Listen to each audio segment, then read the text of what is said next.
που είσαι και διακρίνεται. Στόχος, όνειρο, πρόθεση, ελπίδα. Ονειρευόμαστε να αγαπάμε και να αγαπιόμαστε. Να βρούμε τον άνθρωπο που θα του χαμογελάμε κάθε μέρα. Να λέμε συχνά το σ' αγαπώ σε αυτούς που θα το ακούσουν. Να ονειρευόμαστε όπως τότε που ήμασταν παιδιά. Μόνο που τα όνειρα κρύφτηκαν πίσω από τα τείχη. Τα τείχη που έχτισε ο φόβος για το άγνωστο. Ο φόβος για το απρόβλεπτο. Ο φόβος για τη δυστυχία. Ο φόβος για τη μοναξιά. Ο φόβος για την απογοήτευση. Ο φόβος για την απώλεια. Ο φόβος για το θάνατο. Αφήσαμε τους φόβους μας να μας καταβάλουν και λίγο-λίγο σταματήσαμε πια να είμαστε αυτοί που ήμασταν και συμβιβαστήκαμε. Έτσι, ο άνθρωπος συνηθίζει. Συνηθίζει χάνοντας τα πολλά, να αγατζώνεται με νύχια και με δόντια από τα λίγα. Βαφτίζει το λίγο πολύ και το πολύ λίγο, αλλά άλλη επιλογή μοιάζει να μην έχει. Συνηθίσαμε να ξεχνάμε το όνειρό μας. Συνηθίσαμε να χάνουμε την ελπίδα. Συνηθίσαμε στην μετριότητα. Σταματήσαμε να κοιτάμε τη ζωή με τον τρόπο που την κοιτούσαμε. Συνηθίσαμε στην απώλεια. Συνηθίσαμε να ζούμε σε έναν κύκλο που το κέντρο του τυχαία μας διαλέγει και δεν ξέρουμε ποιος θα είναι ο επόμενος νεκρός. Συνηθίσαμε στις άγριες εικόνες. Δίπλα μας, γύρω μας.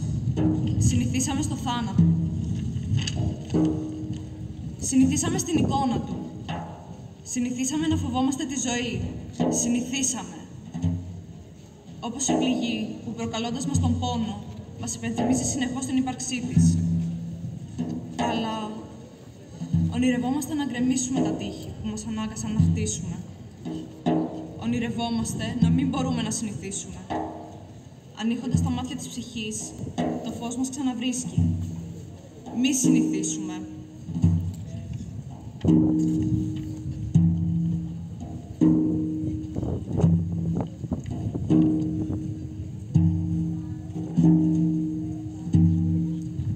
Μη συνηθίσουμε.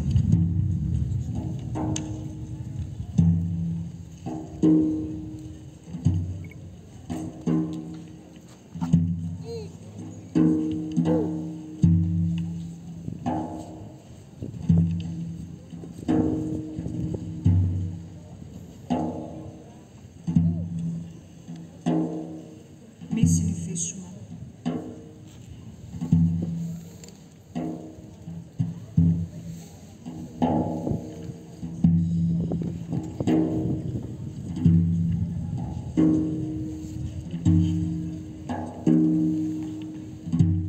Ας μην συνηθίσουμε.